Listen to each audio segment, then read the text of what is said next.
palabras en Lucas para que las conozcamos y sepamos a qué se refiere. Padre, le rogamos y le pedimos que sea su Espíritu Santo dándonos todo conocimiento y llevándonos a toda verdad y toda justicia. Y todo, Señor, en el nombre precioso de su Hijo amado, nuestro Señor y Salvador Jesucristo. Amén. Amén. Vamos a sentarnos más. Bien. Entonces hay dos palabras claves.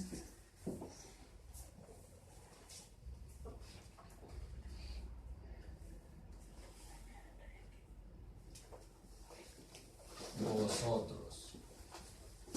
Eso que vosotros quiere decir ustedes. ¿Sí? Y el hay, ¿verdad?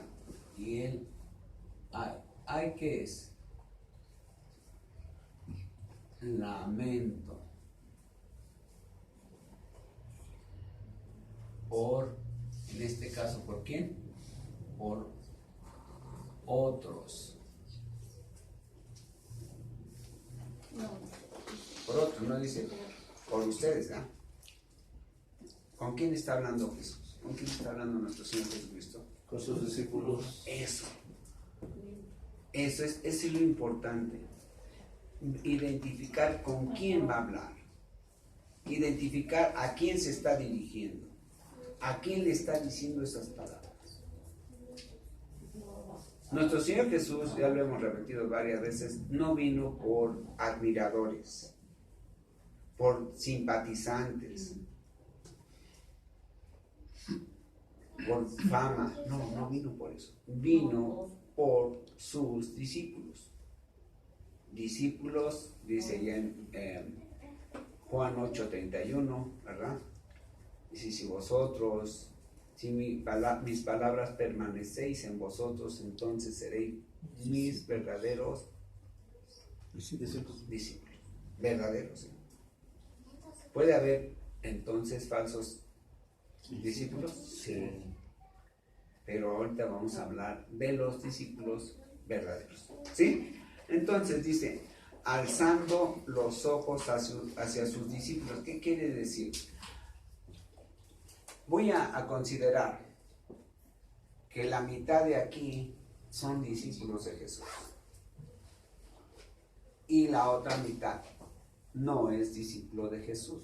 Ahora, yo no voy a decir quiénes o quiénes sí, pero si dice alzando los ojos hacia ¿quién? Sus discípulos. ¿Qué quiere decir esto? Sí, ellos estaban en una parte más arriba. No. Sí, pero cuando alza sus ojos hacia los discípulos está diciendo, se dirige hacia ellos. Se está dirigiendo a ellos. Dentro de ese grupo de hombres, ¿verdad? Y mujeres y niños, había quienes sí eran discípulos. Y alzó sus ojos diciendo, es decir, dirigiéndose a los discípulos. Hacia los discípulos. ¿Quiénes son? Solamente el Señor sabía. El Señor sí sabía quién eran sus verdaderos discípulos. Por eso dice, alzando los ojos hacia sus discípulos. ¿Cuántos eran? Muchos. Perdón, hermanos. Gracias. Sí, vamos entendiendo esto. Entonces dice el versículo 20. ¿Qué diríamos? Para hacer un estudio tenemos que cambiar las palabras, pero que tengan el mismo sentido. ¿Qué pondríamos ahí? Y dirigiéndose.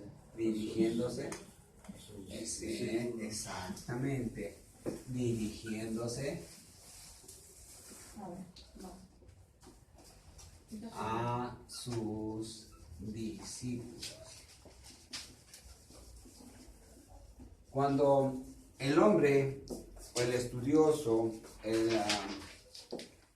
teólogo, no aplica la palabra discípulo de acuerdo al contexto, entonces podrá decir que nada más se dirigía a los 12. Pero no es así. El contexto nos dijo que a todos los que estaban ahí, a todos los que son discípulos. Espero que entiendan esto. ¿Por qué? Porque para muchos los únicos discípulos eran los 12. ¿Sería cierto? No. No. ¿Por qué? Porque muchos creyeron. Amén. Lo seguían. Creyeron en su palabra, en su promesa. Creyeron que Él era el Mesías. Sí, sí, vamos a comprender. Era el Salvador. Entonces, dirigiéndose hacia sus discípulos, decía: bienaventurados, dice Jesús. Bien.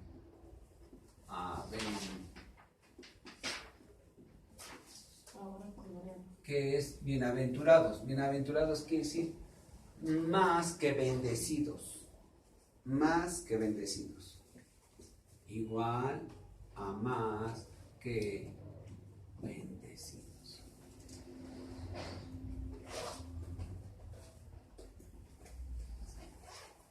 Ventura quiere decir bien, que me va bien, ¿verdad? Yo tengo una buena aventura, una bien ventura, quiere decir que me está yendo bien, ¿sí?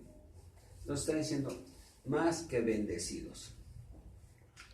Vosotros, por eso se dirige, ahí está diciendo a los discípulos, vosotros los pobres. ¿Pobres de qué? Espíritu. De espíritu. Ahorita vamos a ver qué quiere decir esto.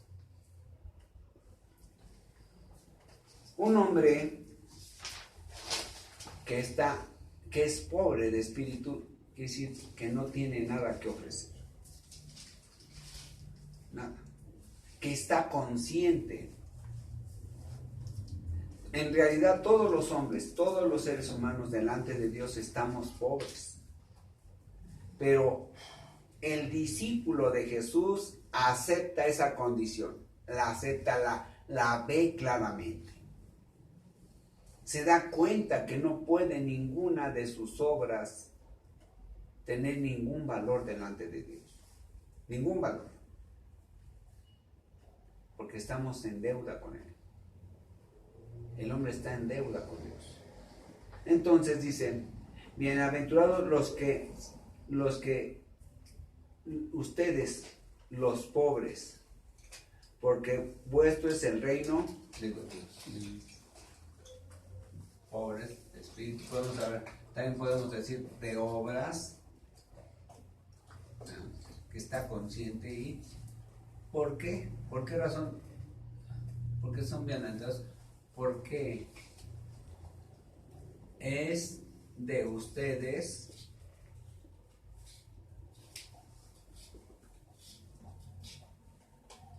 que El reino de Dios.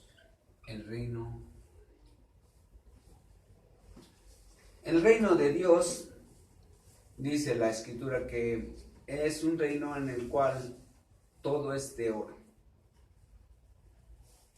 Un oro de tan puro que es transparente. Sí, transparente.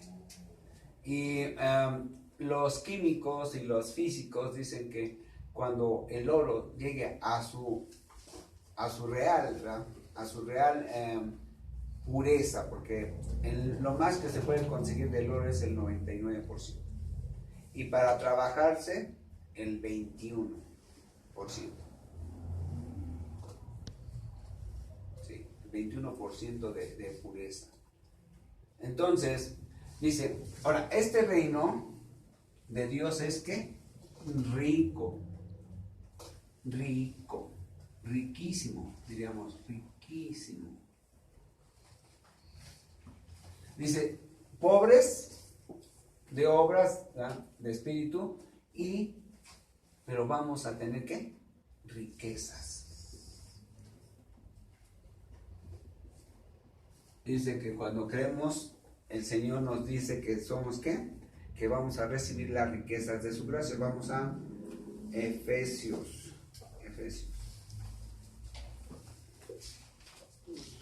2. Vean versículo 7, Efesios 2:7, para mostrar en los siglos venideros las abundantes riquezas de su gracia, en su bondad para con nosotros en Cristo Jesús. Está hablándole a los salvos, también es para salvos. Entonces, riquezas de su gracia. Ahora, no se refiere a una riqueza terrenal, es una riqueza espiritual. Riqueza espiritual. Amén. Bien, entonces, dice, hay en ustedes ahorita ¿qué? Pobreza. Son pobres, pero van a ser ¿qué? Ricos. Van a ser ricos. Ricos. Bien, vamos a regresar a Efesios, a Lucas, Lucas 6. Bienaventurados los que ahora tenéis hambre, porque seréis saciados.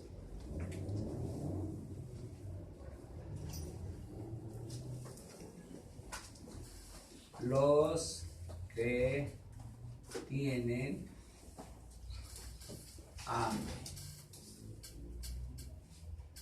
porque van a ser como saciados.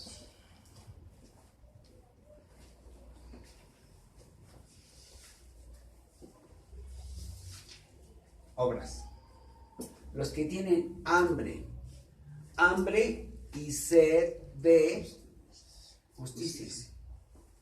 El hombre en un estado natural no tiene hambre ni sed de justicia.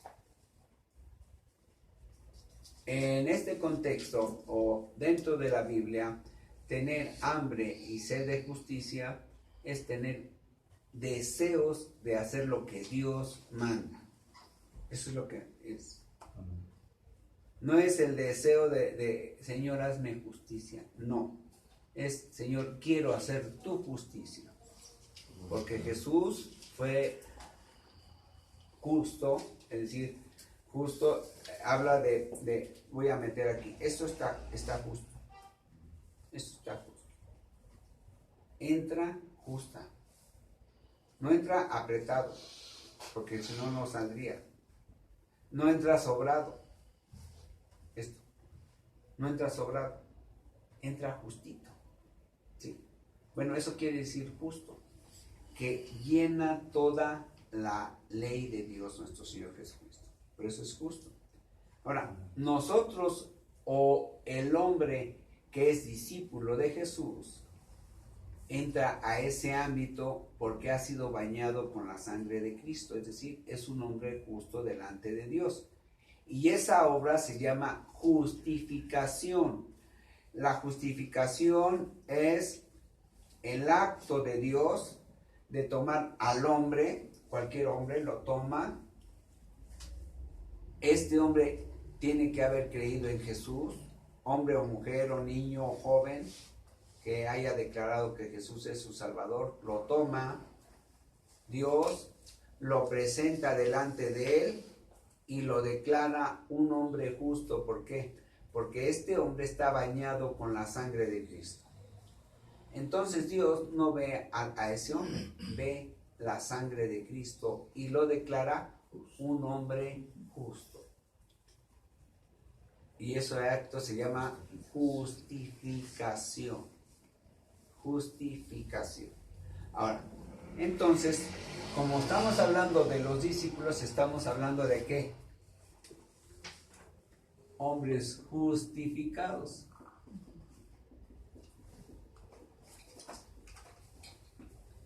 ¿Justificados en qué? En la sangre de Cristo. Bien, ahora, dice, los que tienen hambre serán saciados. ¿Tienen hambre de qué? De hacer lo que Dios manda. Ese es tener hambre. Hambre y sed de justicia. El hambre y la sed es una necesidad. ¿Será un lujo? No. No.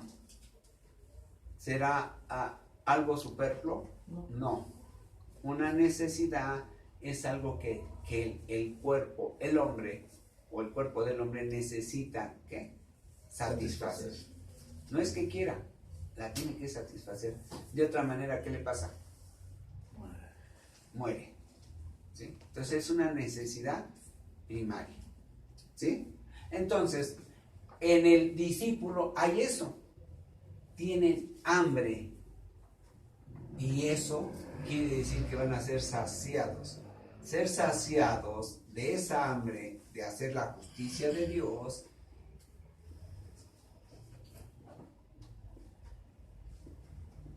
quiere decir que van a ¿qué? Van a poder ¿qué? Hacer esto.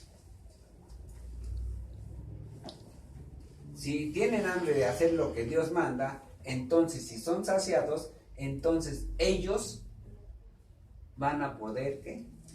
Hacer esto. La justicia de Dios. El hombre no puede en un estado natural hacerlo. Es más, ni quiere. No quiere hacerlo. Como que, ahorita vamos a ver, del 27 al 36 viene lo que hay que hacer y lo que el hombre que tiene hambre hace. El que verdaderamente tiene hambre. El que verdaderamente es ¿qué? Discípulo. ¿Sí? Bien. Ahora, dice, los que tienen hambre.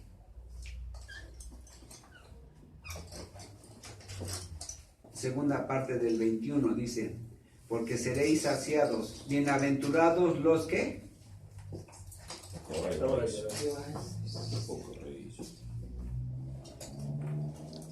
Este es A del versículo 1. A veces cuando los versículos son muy largos se dividen en A y B.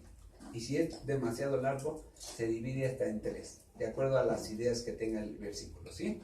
En este caso se divide en 2, A y B.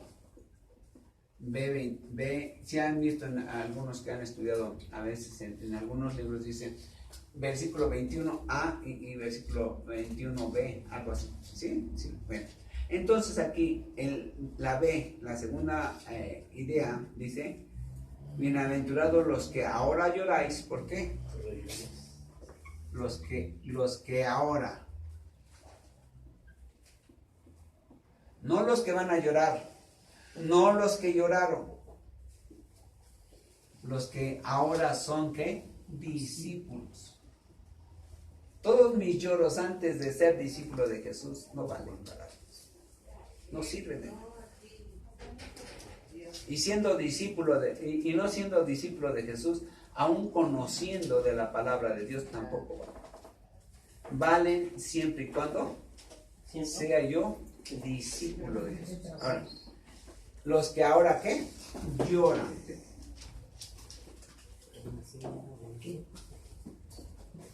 Vamos a ir a Romanos 8.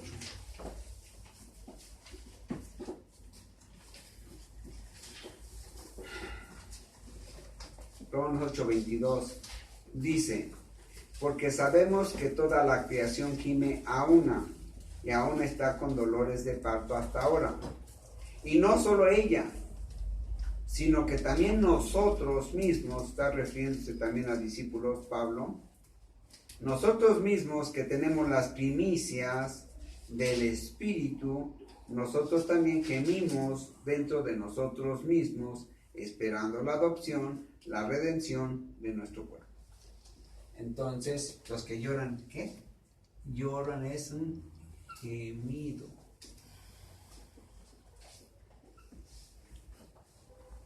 Los que ahora lloran. ¿Los que ahora qué? Gimen. ¿Dónde? Allá adentro. Los cristianos no deben de ser llorones por afuera. El verdadero discípulo de Jesús no llora por afuera, a menos que sea muy necesario. El gemido viene de adentro, del espíritu. Es decir, que nuestro espíritu, primero ya tiene vida, porque somos discípulos de Jesús y la sangre de Jesús nos dio vida. Entonces, ahora nuestro espíritu sí llora dentro de nosotros mismos. ¿Por qué llorará? Hay dos razones por las que nuestro espíritu llora. Este dibujo como me gusta. Carne, alma y espíritu. La carne, el alma es la vida, la energía que mueve mi cuerpo, y el espíritu es el hombre interior. Ya tiene vida. La razón por la que mi espíritu gime, primero, porque mi carne, no quiere obedecer a Dios. Solo a través de la escritura es como nuestro espíritu primero se fortalece, y al fortalecerse obliga a la carne a hacer lo que Dios quiere. Cuando mi espíritu, aún siendo salvo, mi espíritu está débil, entonces la carne hace lo que se le da la gana. El Señor dice, vete para acá. Y la carne dice, me voy para acá. El Señor dice, quédate unos momentos en reposo, porque yo soy tu reposo. Se echa a correr. Cuando el Señor le dice a la carne, camina, la carne se empieza como el pueblo de Israel. Mejor me regreso. ¿Sí, no? Solo cuando nuestro espíritu tiene vida y es fuerte es cuando obligamos a la carne a hacer. Y aún así sigue gimiendo. ¿Por qué? Primero, gime por lo que su carne hace, ¿sí? Pero también gime por ver el pecado allá afuera. Gime. El verdadero cristiano tiene misericordia, tiene dolor en su cuerpo, en su espíritu. ¿Por causa de qué? Por causa del pecado que hay en el mundo. Y eso quiere decir que tenemos que ir y predicar el evangelio. Ay, hay mucho pecado y voy a llorar. No. Voy y veo el pecado en los hombres, en las mujeres, en los niños, en los inconversos, y entonces ese dolor que yo siento por ellos me lleva a predicarles el evangelio. Sí, eso es lo que... Por eso gime nuestro espíritu. Y por eso dice nuestro Señor, los que ahora lloran. Si les hubiera dicho, los que ahora gimen no hubieran entendido. Les dice, los que ahora, los que en este momento, los que en esta vida están llorando porque son mis discípulos, no lloran porque no tengo para las tortillas. No. El cristiano, si tiene necesidades físicas, monetarias, espirituales, todas las tiene que clamar, pedirle a Dios. Señor, no tengo para las tortillas. Sí.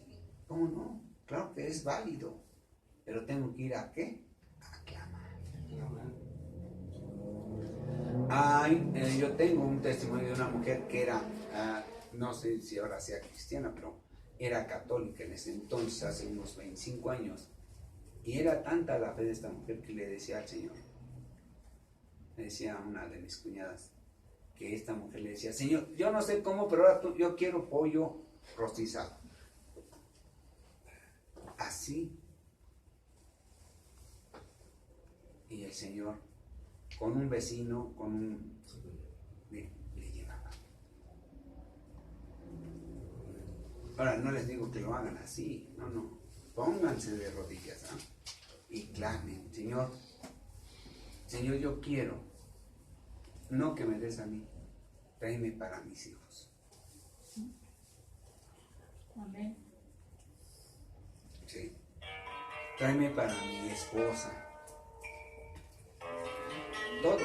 Todo para los demás. ¿Sí? Entonces, tenemos que llorar, sí, gemir dentro de nosotros mismos. ¿Sí? Bien. Entonces, los discípulos de Jesús lloran. Aquí, en este momento. Porque ya son discípulos de Jesús. ¿Por qué razón? Vamos a regresar a Lucas 6.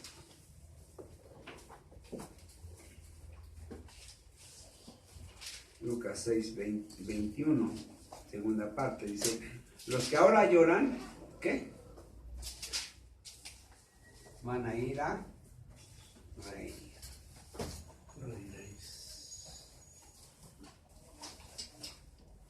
Igual a gozo. Gozo. ¿Qué es gozo? Más que felicidad. El cristiano, cuando no le enseñan bien el evangelio, quiere ser feliz. La felicidad es un estado mental. Un estado mental, no un estado espiritual. Lo que nosotros necesitamos es un estado espiritual. Entonces, quiere ser feliz y ser feliz es bien fácil. En serio, es bien fácil. Pero la felicidad es transitoria. Es decir, en 5 segundos se nos puede ir la felicidad. Estoy ahorita con mis hijos, con mi esposa, y de repente llega un carro y me atropella a uno de mis hijos. En 5 segundos llega a pasar. Menos. En menos. 5 segundos. ¿Se acabó qué? El gozo, el gozo debe ser permanente. ¿Qué es gozo? Estar contento a pesar de las circunstancias. A mí me ha tocado ir a como 800,000 de funciones. Y cuando son de cristianos, están gozosos. Gozosos.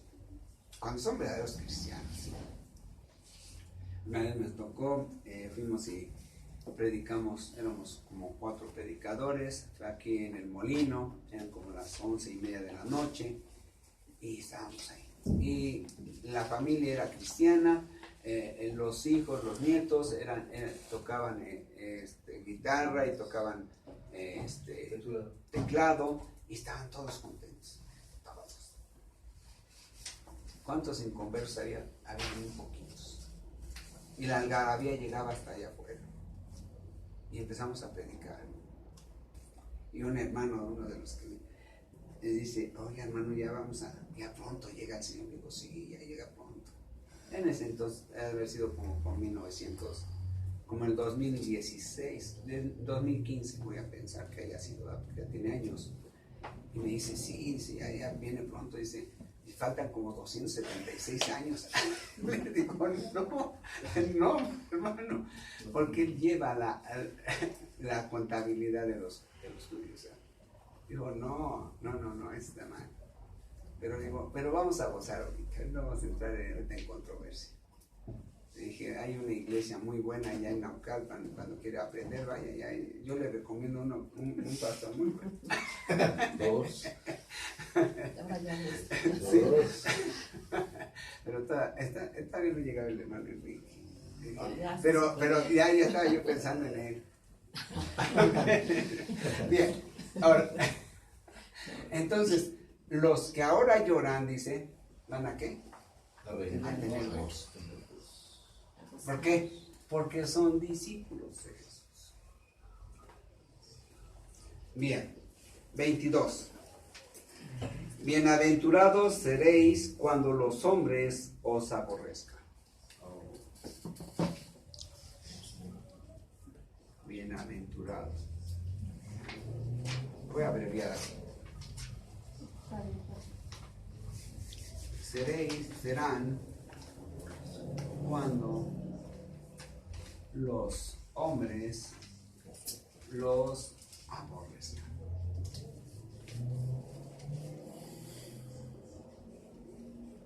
¿Qué es aborrecer? Aborrecer quiere decir odiar, pero también quiere decir hacer a un lado.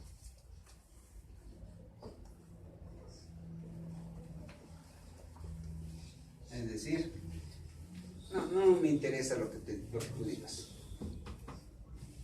No me interesa, te hago una. Me estorbas. Sí, vamos entendiendo. Entonces dice, van a ser bienaventurados cuando los hombres los empiecen a odiar o los empiecen a hacer un lado. Cuando ya no te inviten a la pachanga.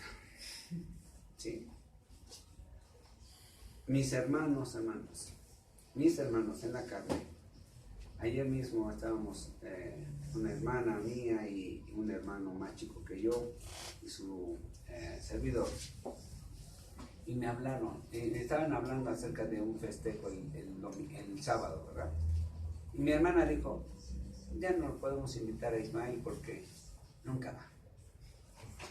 Es cierto. No por un año, por 11 años que tengo de predicar y desde antes ya no me invitaban. Y yo era, dicen, en la conjolida, no podía faltar en las fiestas. No, es más, era de los principales porque siempre me escogían para padrino. No podía faltar el tío Ismael, no podía faltar el hermano Ismael, no podía faltar nada, ni él ni su familia. Siempre estábamos en primer lugar. Después que llegué a Jesús, no pasó más de 2 años. Ya, ¿para qué lo invitamos? Porque empieza a hablar de la Biblia. Nos empieza a predicar y nos empieza a decir cosas que no nos gustan. No habla de otra cosa. Hasta que hay, sí me digan así, hasta que hay por bienaventurados. Amén. Y al principio quizás no lo resienta. Después de unos 4 o 5 años se empieza uno a dar cuenta, pero después ya no me importa uno. Ahora no me invitan y hasta respiro hondo, digo, ay, qué bueno. Porque no me voy a sentir mal que no te rechazan. Los hombres nos van a hacer a un lado, ¿verdad? ¿Verdad, Karen? La que nos van a hacer a un lado. Y también a los niños, hermanos. A los niños también. Es curioso, yo casi no veo mucho ni YouTube ni muchos mensajes, pero la semana pasada me llegó un mensaje de un predicador de creo que 6 años, 7 años, 6, 7 años. Y ayer vi un video de una niña quizás de 3 años, hermoso, también un mensaje como de 2 minutos y medio. Y lo que decía la niña era pura doctrina bautista. Yo creo que era bautista. Pero la niña, sí, y me da gusto. Miren, hermanos, la Biblia dice que en los últimos tiempos los ancianos y los niños hablarán. Se está cumpliendo. Se está cumpliendo. Y están los niños predicando el Evangelio. Que mi niño tiene 6, 7 años, ya puede predicar. A veces los papás minimizamos a los niños. Yo recuerdo que a los 4 años me molestaba que me dijeran niño. ¿Por qué me dicen niño? Yo lo sentía ofensivo. Decía, yo razono mejor que ellos. Bueno, pensaba. Eso era lo que yo pensaba. Los niños tienen un potencial que tenemos que sacarle el juego nosotros. Así que, bienaventurados los que tienen niños chiquitos, porque pueden sacar mucha bendición de ahí. ¿Bien? Entonces dice, cuando los aborrezcan, cuando los hagan a un lado, ¿por qué? Y os vituperen, es decir, cuando los ¿qué? Ofendan. Te van a ofender, ¿eh? Eres hipócrita. Antes eras de lo peor. No te sacaban de las fiestas, no te sacaban de las cantinas, no te sacaban de los cabarets, no te sacaban de todas las cosas sucias. Pero ahora ya me vienes a predicar. Así me van a tratar, ¿eh? No te debe de ofender ni te debe de molestar, ¿no? Se está cumpliendo, ¿qué? Lo que nuestro Señor Jesús está diciendo. Por eso es tan importante ver los evangelios. Bien, lo dice: cuando os aparten de sí, nos hagan a un lado. Y cuando os vituperen, cuando los ofendan y desechen vuestro nombre como malo. No, era una fichita. ¿Qué nos vienes a decir? Si te juntabas con narcotraficantes, te juntabas con toda suerte de mujeres y hombres malos. Dice, ¿por causa de qué? Del Hijo.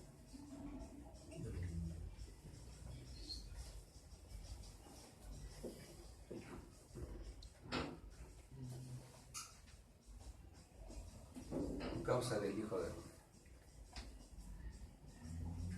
Bien. Dice, cuando eso pase, ¿qué? ¿Qué va a pasar? Vean. Dice, gócense.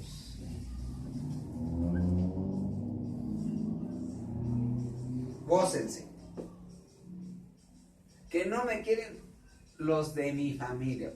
Miren, hermanos, para mí en el mundo lo más importante era mi familia. Primero de soltero y después de casado, lo más importante. Pero yo en mi interior, antes de conocer bien de Jesús, yo tenía en mi mente algo que me decía, algo va a pasar o algo hay que me va a hacer que no me importe lo más importante para ahorita, para mí. Va a haber algo. Yo intuía eso. Yo sabía, yo lo platiqué varias veces con alguien. Dije, algo hay, algo que me va a apartar de lo más importante.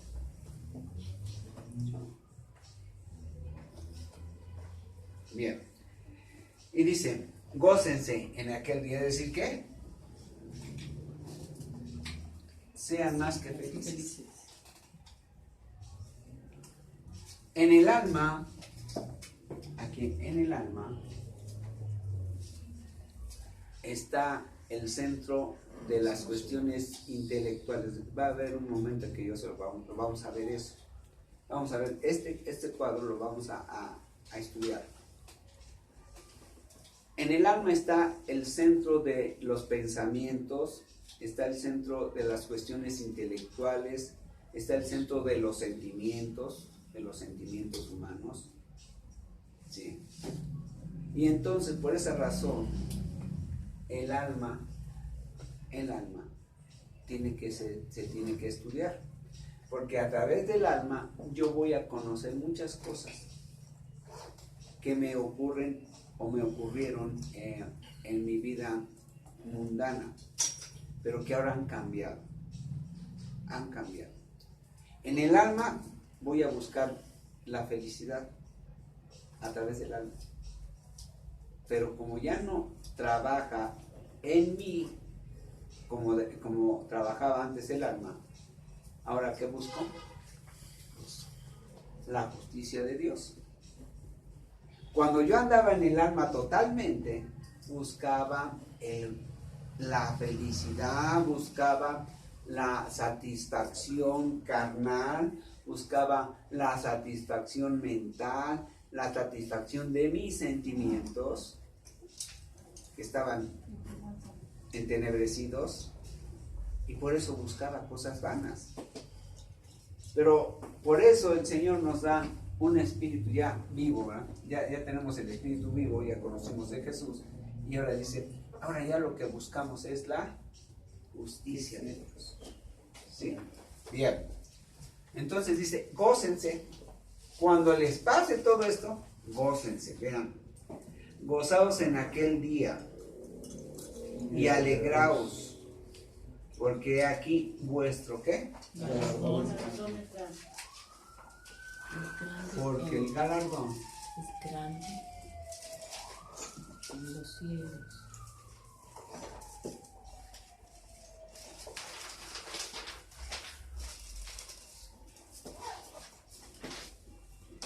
galardón es reconocimiento, no es la salvación. Cuando algunos predicadores confunden el galardón con la salvación, no, la salvación es algo inmerecido. El galardón es un reconocimiento a nuestro esfuerzo. Si lo vamos entendiendo. Dice, el reconocimiento para los discípulos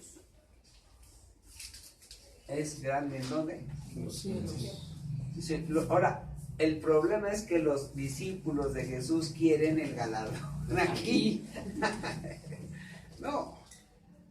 Ay, Señor, soy buenísimo predicando. Se me duermen todos. Tengo 20,000 predicando, ovejas en mi iglesia. Tengo 30,000, tengo 10,000, tengo 5,000, tengo 2,000. Necesito un reconocimiento. Dice el Señor, no. El galardón es ¿qué? Miren, hermanos.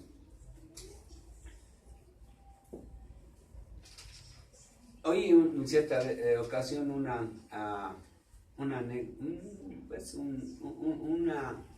una historia, obviamente ficticia, pero que tiene que ver mucho con las cosas que vamos a ver.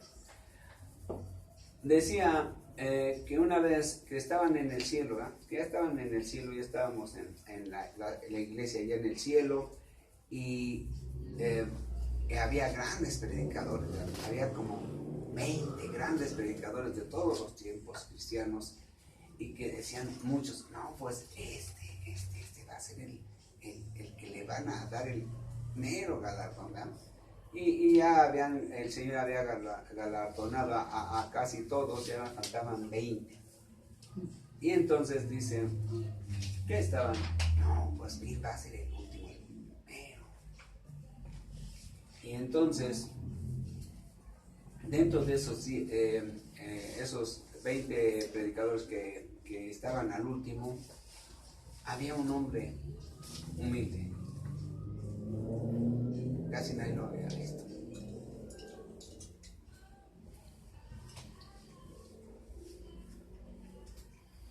Llegó el momento. Y ese hombre fue el galardón grande. Y le preguntaron al Señor por qué. Dice, este oraba por el más grande predicador. Este es el que oraba por él. Este oró para que este hiciera su ministerio grande. Por eso es el grande. Para él fue el galardón.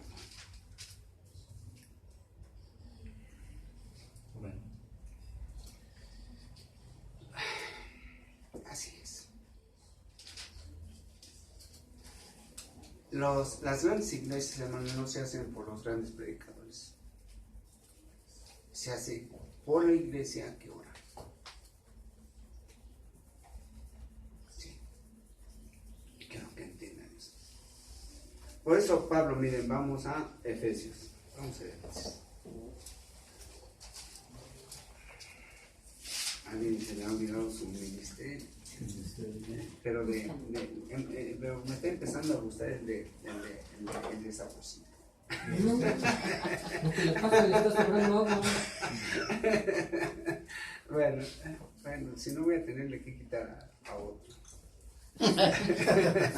Sí. Bueno. Y más me gusta el de, no quiero decir el de Jamaica, pero parece que sí. Vean, Efesios 6. Efesios 6, 18. Dice, orando en todo tiempo con toda oración y súplica en el Espíritu, y velando en ello con toda perseverancia y súplica por todos los santos. La iglesia tiene que orar por toda la iglesia y por todas las iglesias. Y dice Pablo, y por mí, a fin de que al abrir mi boca de predicador me sea dada palabra para dar a conocer con denuedo, es decir, con valentía, con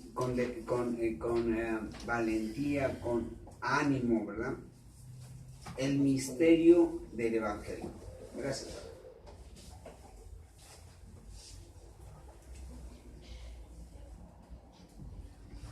Tienen que orar. La iglesia de Corinto oraba, sí, pero poquito. La de Éfeso también oraba más, ¿verdad? Pero la que más oraba por Pablo era la de Tesalónica. No, perdón. La de Filipos, la de los filipenses. Oraban por él, sí. ¿Para qué? Para que su ministerio fuera grande en el ¿qué? En el conocimiento, no para que se ganaran muchas almas, no. Sí, claro que sí es parte de, pero lo más importante, dice él, no dice aquí, fíjense bien, dice, a fin de que al abrir mi boca me sea dada palabra para dar a conocer con denuedo el misterio del Evangelio. No dice, para que ganen muchas almas, no dice eso. Para que yo pueda predicar, ¿qué? Con valentía, con ánimo, la palabra del Señor. ¿Sí vamos a entender? Bien. Entonces dice, porque el galardón es grande en los cielos. Es grande, hermanos. Bien. Ahora, 24. Vamos a regresar a Lucas. Lucas 6. ¿Estos son qué? Las bienaventuranzas. Hoy vamos a ver, ya no se dirige a los discípulos. ¿Nuestro Señor Jesús va a hablar al aire? No. Dice Pablo allá en la carta a los Corintios, dice, no hablo al aire. Hablo para que me escuche alguien. Entonces nuestro Señor Jesús habla para que le escuche a alguien o a alguno. ¿Sí vamos entendiendo? Primero habló para ¿quiénes? Los discípulos. Los que creyeron en Jesús. Los que creyeron. Hay ahora la parte, y miren hermanos, ayer estaba oyendo una predicación de un gran predicador. Y oí de él un concepto que yo hace un mes les hablaba, ¿verdad? Hablar del Evangelio no es siempre hablar a cosas agradables. No es así. No es así. Hablar del Evangelio completo es hablar también de cosas desagradables. ¿Para quiénes? Para los que no han creído. Para los que no han escuchado todavía la palabra del Señor, la voz de Jesús. A pesar de que hayan estado 3, 4, 5, 15, 20 años en el Evangelio. Es el Evangelio, tengo que predicar todo. Hace unos años un hermano me dice, oye hermano, ustedes predican muy feo. Así de plano. Muy fuerte. Dice, no es el Evangelio. Dice, ¿qué es el Evangelio? Dice, él me hizo la pregunta y se contestó él solo, ¿verdad? Dice, el Evangelio es buenas nuevas. Pero la Biblia habla de Evangelio y a cada momento yo me encuentro que hay quienes reciben maldición. Entonces el Evangelio completo no es solamente buenas nuevas, Son buenas nuevas para quién, para el que haya creído. Para el que no haya creído, no es buenas nuevas. ¿Sí? Bien. Así tenemos una predicación, ¿verdad? Sí. El evangelio completo, ¿sí? ¿Verdad? No tiene mucho, tiene como un mes. Bien. Que lo quiera oír, lo puede oír. Bien. Lucas 4, creo. Lucas 4. Bien. Entonces, versículo 24. Mas hay lamento. Un lamento. Una advertencia.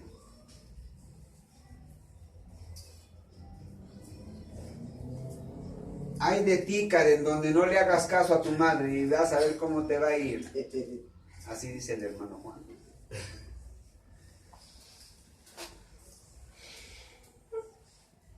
Ay de ti, Valentina, donde no me tengas los frijoles calientitos. Yo no sé si así el hermano le dio, pero yo creo que es suavecito, él es el suavecito. Ven. Y es lamento, son advertencias. Miren, hermanos, el Evangelio es advertencia, porque mientras estemos en esta vida, ¿verdad, Karen? Mientras estemos en esta vida hay oportunidad. Hace unos años, y lo he oído tantas veces esa misma frase y de diferentes maneras, pero finalmente con el mismo contenido, en el que un hombre, un predicador, un ganador de almas le dice al hombre, mira, si no es cierto esto, no hay problema, no hay problema. Yo perdí mi tiempo, pero no pierdo nada. Y tú tampoco. Pero sí es cierto esto. Sí es cierto esto. Yo gané todo y tú perdiste todo. Y lo malo es que es una pérdida y una ganancia eterna. Es una ganancia eterna y una pérdida eterna. Tenemos una gran comisión y una gran responsabilidad, no solamente los predicadores, no solamente los pastores, toda la iglesia tiene obligación de llevar el evangelio a toda criatura. No para ser discípulos de Jesús, sino porque somos discípulos de Jesús. No para ser salvos, no para recibir esto, sino porque ya lo recibimos. Ya lo recibimos. Entonces tenemos que ir a predicar. Ya vamos a empezar, hay que mandar a hacer los 3,000, 5,000 folletos, no me importa lo que se gaste. El dinero para una sola cosa sirve el dinero. Para gastar. Y si lo gastamos en las cosas de Dios, mejor. ¿Verdad?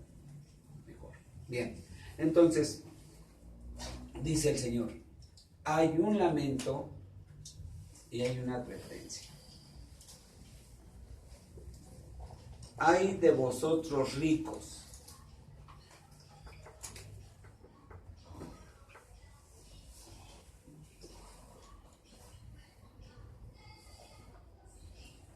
Pobres.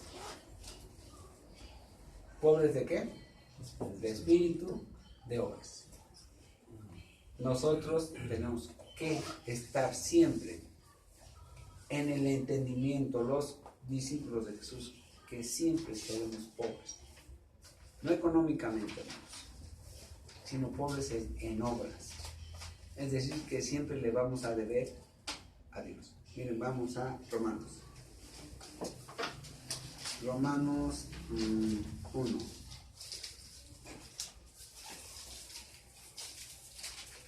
Romanos 1.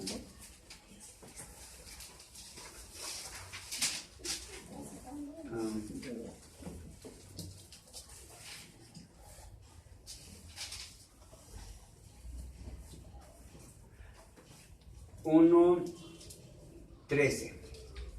Pablo está hablando con la iglesia de Roma, a la que él ha querido ir a predicarle, pero que no ha podido, ¿verdad? Dice, pero tengo que ir y voy a ir. Y lo curioso, Pablo siempre quiso ir a Roma y nunca pudo ir hasta que fue, pero como esclavo. No como esclavo, sino como preso. No fue de vacaciones, les aseguro. Pero fue la única manera que el Señor le permitió llegar a Roma, ¿verdad? Y vean por qué. Vean el versículo 1:13. Pero no quiero, hermanos, que ignoréis que muchas veces me he propuesto ir a vosotros, pero hasta ahora he sido estorbado. O sea, hasta ahorita me ha estado estorbando. ¿Quién? El otro, ¿verdad? El enemigo. Para tener también entre vosotros algún fruto como entre los demás gentiles. Dice, para que tenga frutos como en la iglesia de Corinto, como en la iglesia de Éfeso, en la iglesia de Filipos, la de Tesalónica. Quiero ir allá. Y sí fue como preso. Dice, a griegos y a no griegos, a sabios y a no sabios, ¿soy qué? Soy deudor. ¿Por qué? Porque le debo a Jesús. Me quedo corto. Y vean quién es Pablo. Dice, le debo a Dios, le debo a Jesús. Más esfuerzo. Le debo más trabajo. Le debo más predicación. Hay predicadores hoy en día que van a predicar y están recordando, están poniendo una predicación de Spurgeon, una del hermano Enrique, una del hermano Ismael, ¿ya? Y se las fusilan. Se las fusilan literalmente. Nada más le cambian algunas cositas.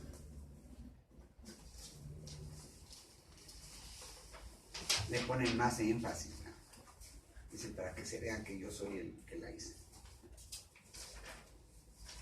Dice Pablo, ¿no?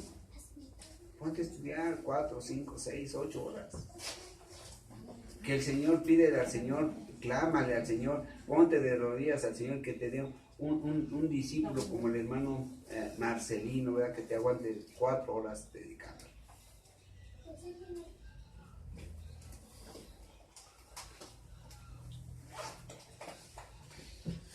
Les aseguro, hermanos, mi ministerio no serviría de mucho si no hubiera tenido yo la bendición de Dios de encontrar un hombre que me aguantara 4 horas durante 2 o 3 años enseñándole. Así, nada más estaba él. Haría 4 o 6 y a la hora y media, 2 horas se iban los demás y él se quedaba conmigo. Y órale, vámonos. Evangelios completos, cartas completas, todo completo, todo el Nuevo Testamento, todo. Solito no iba a hacerlo. Les aseguro, no puedo. Necesito por lo menos un año.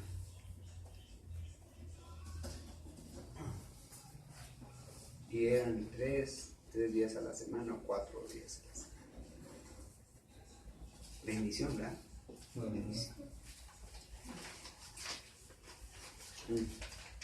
Entonces, hay aquellos ricos que no tienen ¿qué? Hambre. Que no tienen hambre. ¿Hambre de qué? De justicia de Dios. El hombre, mientras no tenga a Jesús en su corazón, no puede tener hambre de justicia. No hay manera. Que soy presidente, que soy presidente municipal, que soy gobernador, que todo Rusia es mi reinado o es mi país al que gobierno, China, Japón, Alemania, Estados Unidos, no importa. Y voy a hacer mucho por los pobres, voy a hacer mucho por los ricos y voy a hacer por todos. Dice el Señor, mientras tú no tengas hambre de justicia de Dios, no sirve, no sirve. No sirve. Tienes que tener hambre y sed de justicia de Dios. ¿Bien? Si hay los ricos, los que dicen, vamos a Mateo. Mateo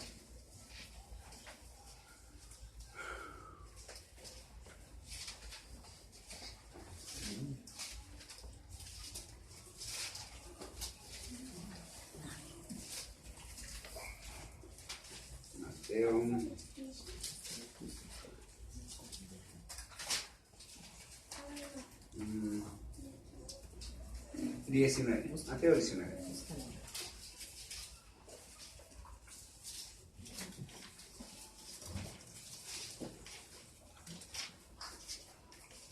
Hacemos un paréntesis y seguimos para que lo podamos subir rápido. ¿Sí, mi hermano?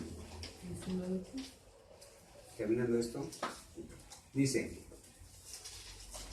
Mateo 19, 16. Entonces vino uno y le dijo, maestro bueno, ¿qué bien haré para tener la vida eterna? Él le dijo, ¿por qué me llamas bueno? Ninguno hay bueno sino uno, Dios. Mas si quieres entrar en la vida, guarda los mandamientos. Primero, nuestro Señor Jesucristo no rechazó decir que Él era bueno. Nada más le preguntó, ¿por qué dices que soy bueno? ¿Cómo sabes eso? Porque el único que es bueno es uno, y ese es Dios. Me estás reconociendo como Dios.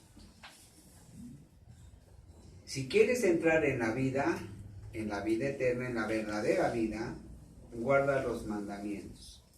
Le dijo, ¿cuáles? Y Jesús dijo, no matarás, no adulterarás, no hurtarás, no dirás falso testimonio. Honra a tu padre y a tu madre y amarás a tu prójimo como a ti mismo. Los más grandes mandamientos, ¿no? El joven le dijo, todo esto lo he guardado desde mi juventud, es decir, lo he puesto por obra. ¿Qué más me falta? ¿Para qué más me falta? Ya la hice, ¿verdad? Soy rico en obras. El joven le dijo, todo esto lo he guardado desde mi juventud, ¿qué más me falta? Jesús le dijo, si quieres ser perfecto, anda, vende lo que tienes y dalo a los pobres, y tendrás tesoro en el cielo, y ven y sígueme. Vean, ser perfecto, hermanos, quiere decir ser un hombre llevado o tener una inclinación a hacer lo que Dios manda, lo bueno, lo santo delante de Dios. Inclinado, aquí está, esta es una resbaladilla. Quiere decir que este hombre, el hombre perfecto,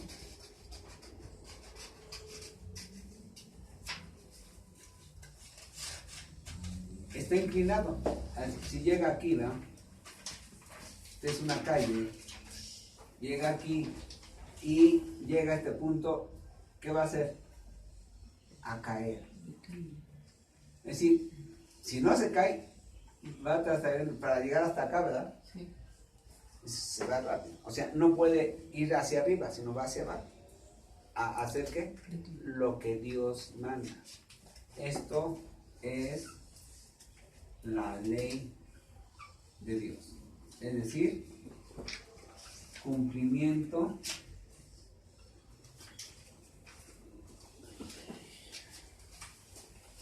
de la ley de Dios. Es decir, el hombre perfecto es aquel que está inclinado, casi siempre quiere hacer lo que la ley dice. Sí, es el hombre perfecto. Bíblicamente hablando. Entonces, ¿hay hombres perfectos? Sí. ¿Sí? Inclinados. Ah. No que lo hagan siempre. No, yo no estoy diciendo eso. Perfecto Dios en toda la extensión, pero cuando yo hago las cosas que Dios manda, en ese momento me estoy perfeccionando. Sí, vamos entendiendo. Soy perfecto por unos minutos, por unas horas, por un minuto. Sí, vamos entendiendo eso. Cuando yo hago una obra de lo que Dios manda, en ese momento soy perfecto por un minuto, no sé cuánto. lo que Dios quiere es que fuéramos perfectos todo el tiempo. ¿Sí, sí me entienden? Sí. Pero eso es lo que quiere decir perfecto. Un hombre inclinado a una mujer inclinada a hacer ¿qué? Lo bueno y lo santo de Dios. Eso es lo que quiere decir perfecto. No lo que, el entendimiento mundano es otra cosa. ¿Sí vamos entendiendo? Bien, ahora. Este joven de aquí de Mateo 19 creía que ya la había hecho. ¿Verdad? Dice, me ha de faltar poquito. Me ha de faltar poquito. ¿Qué más me falta? Y le dice nuestro Señor Jesús en el 21, el versículo 21. Si quieres ser perfecto, si quieres ser inclinado a hacer siempre lo que yo mando, anda. Es decir, camina. Vende lo que tienes y dalo a los pobres y tendrás tesoro en el cielo y ven y sígueme. Mira. Vender es cambiar. Yo le doy al hermano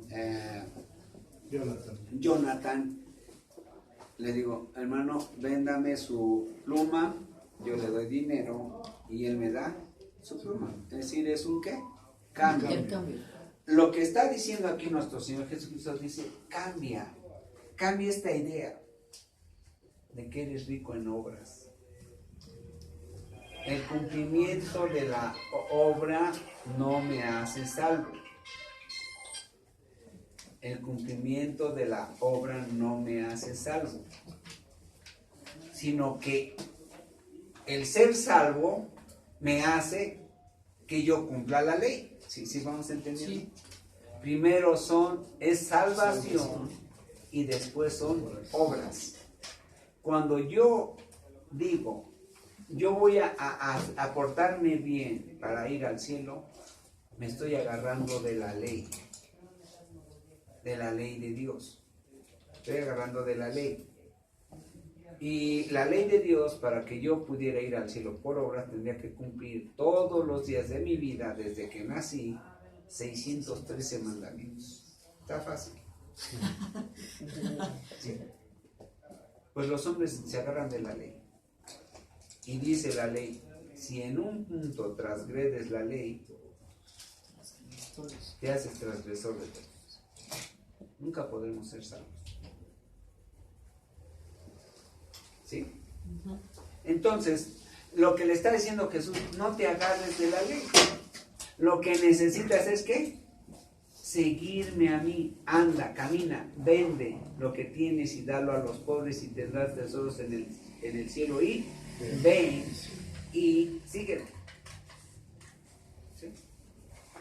Para que pudiera seguirle este hombre a Jesús, lo primero que tendría que es entender que él es ¿qué? Pobre.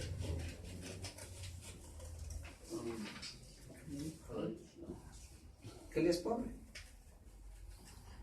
en obras delante de Dios y que necesita ¿a quién? De Jesús.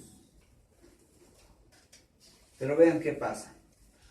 Oyendo el 22, oyendo el joven esta palabra se fue triste porque tenía muchas posesiones. Miren, tengo un hermano en la carne que yo he visto que se esfuerza en ser bueno, porque era canijo y yo sé que me va a escuchar algún día, me va a escuchar esta predicación. Y era personalista, ¿sí? Te estoy diciendo a ti, tú lo vas a oír. Y hoy en día él se esfuerza en hacer buenas obras y me dice, algo tengo que hacer para ser salvo, algo tengo que hacer para ir al cielo. Y yo le digo, no puedes. Se lo he explicado de 1000 maneras y me dice, no, algo tengo que hacer. Digo, lo único que tienes que es ir a Jesús. Tienes que ir a Jesús y seguir a Jesús. Es todo así de simple y de fácil. Y me dice, es que es muy fácil. Bueno, es muy fácil, hazlo. Si es muy fácil, hazlo. dice, no, algo tengo que hacer. ¿Se está agarrando de qué? De la ley de las obras. Y miren qué pasa. Vamos, Gálatas.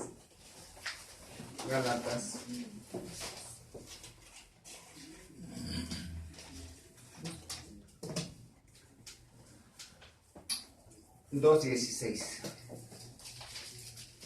Sabiendo que el hombre no es justificado por las obras de la ley, sino por la fe de Jesucristo, nosotros también hemos creído en Jesucristo para ser justificados por la fe de Cristo y no por las obras de la ley, por cuanto por las obras de la ley nadie será justificado.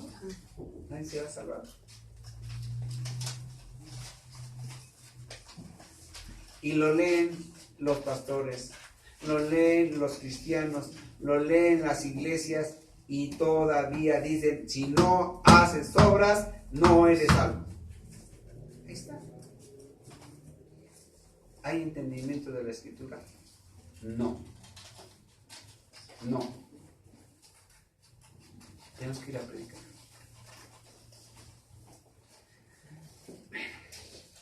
Y a donde voy, me dicen que soy duro. Yo digo que soy el suavecito, pero quién sabe. Bien, entonces, dice, hay de aquellos ricos. Lucas otra vez, Lucas 6. Hay de vosotros ricos, porque ya tenéis vuestro consuelo.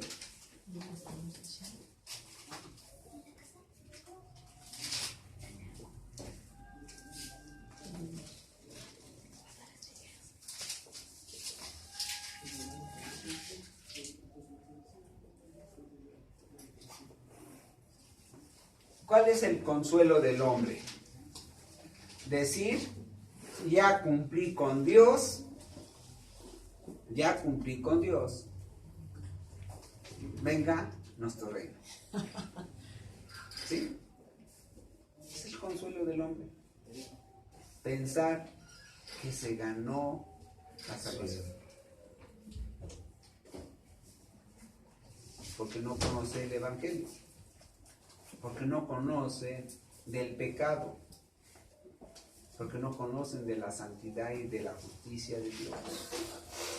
Solamente cuando conocemos los atributos de Dios podemos ir pensando, conociendo lo que Dios hizo con su Hijo Jesucristo en la cruz. Ahora, quiero que comprendan eso. Hay hombres y mujeres que no tienen que comprender esto porque no les da tiempo. Un cuñado mío, le prediqué cuando le faltaba una semana para morir. Yo no sabía que iba a morir, pero él murió a una semana de que yo le prediqué, recibió al Señor. Yo creo, ese es mi deseo, ¿verdad? Que él haya sido salvo. Y pudo haber sido salvo, yo no lo sé. Si fue salvo, ¿le dio mucho tiempo para hacer obras? No. Le bastó tener ¿qué? Fe. El ladrón en la cruz hizo obras. No. Solamente tuvo fe. Bueno, entonces, ¿por qué nosotros tenemos que comprender esto? ¿Por qué tengo que comprender el sacrificio de Jesús? ¿Por qué tengo que conocer los atributos de Dios? Porque eso me va a ayudar, primero, a predicar el Evangelio con mayor profundidad de la que lo hago. Segunda, es mi gozo saber de las cosas de Dios. Y esos son galardones. Son galardones, ¿eh? O sea, en mi esfuerzo, hay un hermano, no le voy a decir quién, pero le hablo 3, 4, 5 veces a la semana y él está estudiando. Y no le hablo a las 4 de la tarde, ni a las 5 de la tarde. Le hablo bastante tarde, por la madrugada, y él está estudiando. Entonces todo eso va a merecer un galardón, sí. Sí, nos comprende. Entonces cualquier esfuerzo que hagamos después de ser discípulos, después de ser salvos, todo eso va a ser para galardones. Y van a ser tan grandes los galardones que nos vamos a llevar, va a haber gente, dice ahí en la escritura que muchos van a gobernar ciudades enteras, ciudades enteras, otros naciones enteras, otros van a municipios, ¿verdad? Otros ciudades, otros diríamos, algún barrio. Claro, todo dentro del orden de Dios ya va a ser diferente, ya no va a haber, vamos a necesitar policías, no vamos a necesitar policías, nada más gobernar en el poder del Espíritu Santo. Y dice que algunos van a decir, Señor, es que pues yo me esforcé mucho, y va a decir el Señor, sabes que pues, tú no puedes gobernar ni siquiera un ratón.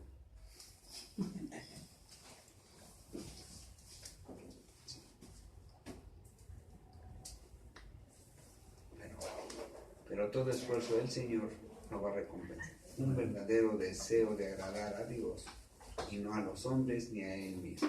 ¿Sí? Amén. Bien. Vamos a regresar a Lucas 6, versículo 25.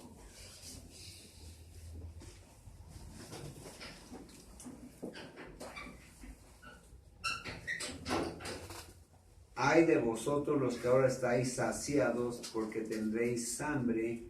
Ay de vosotros los que ahora reís, porque lamentaréis y lloraréis.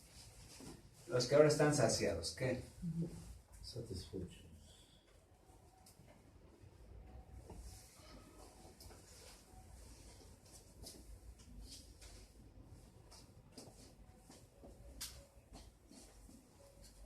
Los que están satisfechos.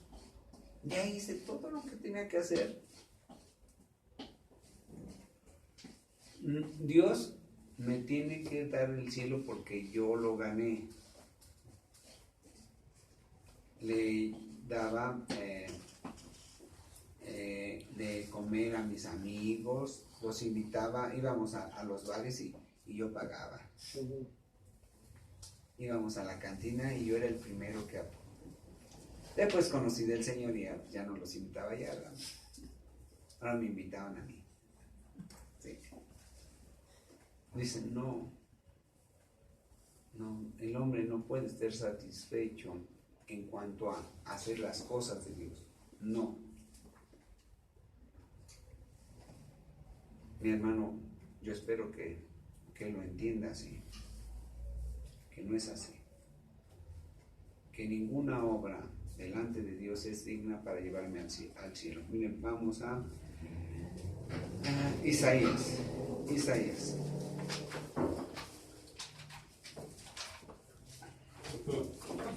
64.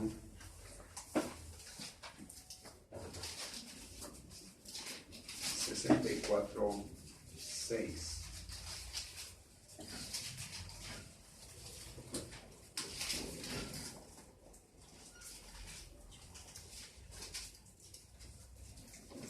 Si bien todos nosotros somos como suciedad, y todas nuestras justicias quiere decir las mejores de nuestras obras, y todas nuestras justicias como trapo de inmundicia. Y caímos todos nosotros como la hoja, y nuestras maldades nos llevaron como viento. Aunque creíamos que hacíamos bien, nuestras maldades nos llevaron. ¿No bien? Bien. Entonces, así el hombre antes de llegar a Jesús está así como delante de los ojos de Dios con puras inmundicias, con puras injusticias, y sus obras son como un trapo de inmundicia. El trapo de inmundicia era un trapo que se ponía afuera de las cavernas y que la gente como misericordia ponía afuera de las cavernas colgadas en algo para que los leprosos salieran y se limpiaran. Si la lepra es símbolo de pecado, ¿qué se estaban limpiando esos hombres? Pecado. Y nuestro trapeador es así. Cuando el hombre cree que se salva por obras, lo único que se hace es limpiar, pero ni siquiera lava ese trapo, porque ese trapo solamente puede ser limpiado con la sangre de Cristo. Bien. Mas hay de vosotros ricos, porque ya tenéis vuestro consuelo. Hay los que ya tenéis, los que están saciados, ¿verdad? Porque van a tener ¿qué? Hambre. Están satisfechos, pero van.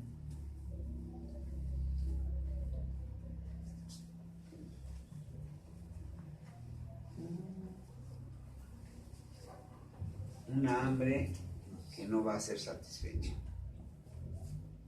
Van a tener necesidad. Miren, cuando el hombre, el incrédulo, llegue delante de Dios al juicio del gran trono blanco, van a ver a Dios.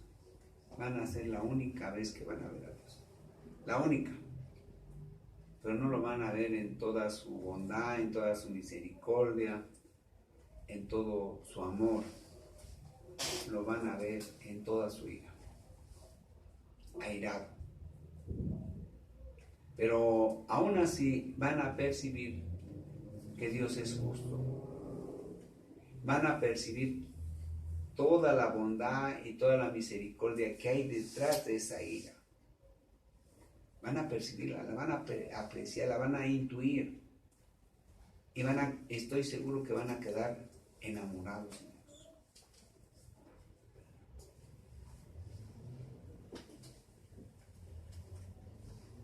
Pero ¿qué va a pasar? Ya no hay tiempo, ya no fue tiempo, ya lo hicieron, ya no están en vida carnal, de modo que ya se llevó a cabo el juicio, están condenados y van a ir al infierno, y el dolor más grande para ellos es haber conocido a Dios y estar separados por la eternidad. Ese dolor, hermanos, hace muchos años, tendría yo como 5 años, me perdí por 5 o 10 minutos en el zoológico de Aragón. Y fue tan grande mi dolor que no pude llorar. Y todavía me acuerdo de ese momento. Por eso los niños, cuando los alejan de sus padres, cuando están chiquitos, no es que sean chillones, es que tienen un dolor en el alma, en el corazón, porque están separados del papá, ¿verdad? Porque es su seguridad, su protección, o sea, lo intuyen, no es de que lo hayan pensado, están chicos, no llegan a ese razonamiento, pero intuitivamente están lastimados. Ahora, imagínense, ese dolor, hermanos, en verdad, duele el alma. Yo no sé si ustedes han tenido alguna vez que digan, me duele el alma. Bueno, ese dolor es tan profundo que todavía lo guardo en mi corazón. Y es casi seguro que ese dolor tan profundo sea el dolor que sienta el hombre cuando está allá adentro, en el infierno, y ya sin ninguna esperanza, sin ninguna posibilidad. Y ese dolor es tan grande, hermanos, que de verdad duele el alma. Así es. Bien. Entonces dice nuestro Señor Jesucristo, ay de vosotros porque ya tendréis hambre, ay de vosotros los que ahora ríen, porque lamentaréis y lloraréis. ¿Por qué reirán? Vamos, los que ríen.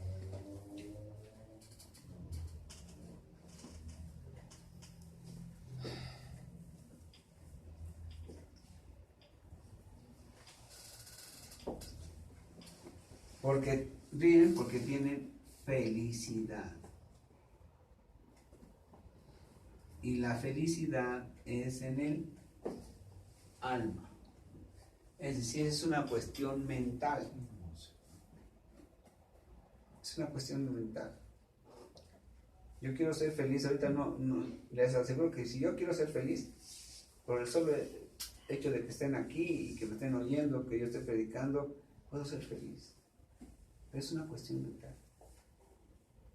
Eso lo puedo cambiar en un momento dado. Pero es algo que no pertenece a lo eterno, que es transitorio, que es hasta diríamos voluble.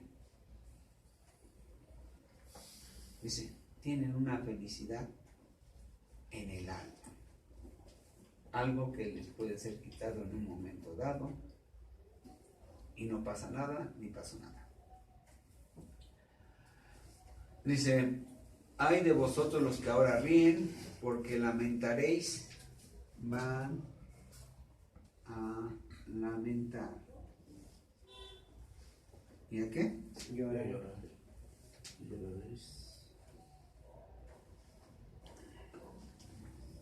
Mire, no está hablando, hermanos.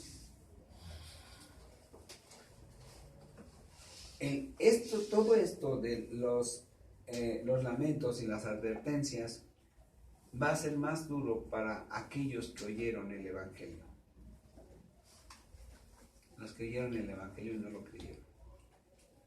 Para los que no lo oyeron, los que quizás estuvieron en un solo estudio, en una sola predicación, o les llegó el mensaje, ¿verdad? Y nunca asistieron a una iglesia cristiana. Va a ser duro para ellos. Finalmente va a ser condenación, ¿verdad? Pero para los que estuvieron 3, 4 meses, 3, 4 años, 10, 15 años en el Evangelio que no creyeron, va a ser terrible. Va a ser muy duro. Entonces, van a lamentar y van a llorar. ¿Por qué no lo hicimos? ¿Por qué el pastor no nos predicó que el Evangelio había que creerlo? ¿Por qué no nos dijo el pastor que tenía yo que clamarle al Señor para que entrara en mi corazón? ¿Por qué no me dijo? ¿Por qué me dijo que nada más porque hice mi oración de confesión ya era yo salvo y que yo tenía que lo único que tenía que hacer era ir a la iglesia? No es así. No es así. Hay que clamarle, pedirle, rogarle. Señor, yo quiero hacer tu justicia, yo quiero tener esta hambre, Padre. Si no soy tu hijo, quiero ser tu hijo. Si no soy discípulo de Jesús, yo quiero ser discípulo de Jesús. Si no he creído en tu palabra, yo quiero creerla. Venga a mí tu reino, venga a tu reino a mí. Cuando en la oración nuestro Señor Jesucristo le dice, ¿no? Dice que cómo hemos de orar. Aquí está, vamos a Mateo. Mateo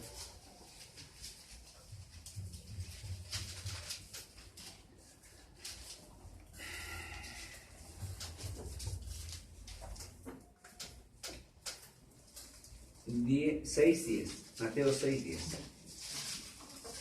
Dice, le está diciendo a nuestro Señor Jesucristo, cuando oren así. Vean versículo 10.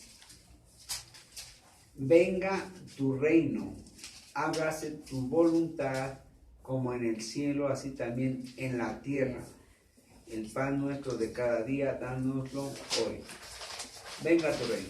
El reino de Dios es Jesús. Amén. Dice, venga, aquí. Y hágase tu voluntad, lo que estamos viendo ahorita, así como se hace en el cielo. Miren, hermanos, allá arriba les aseguro, así, que el Señor le dice a cualquiera de los ángeles, ven y haz esto.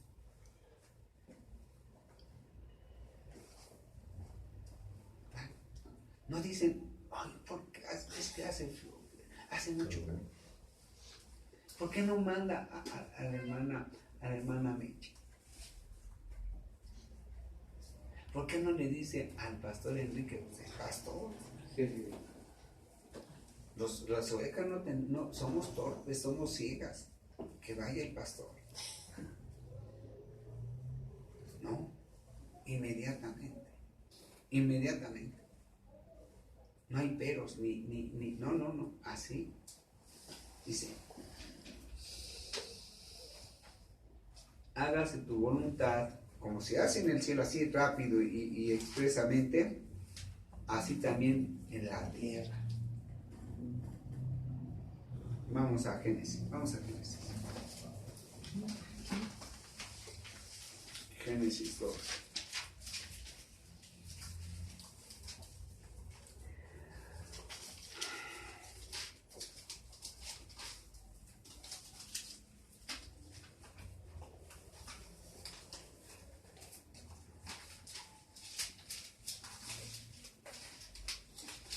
Génesis 2:7.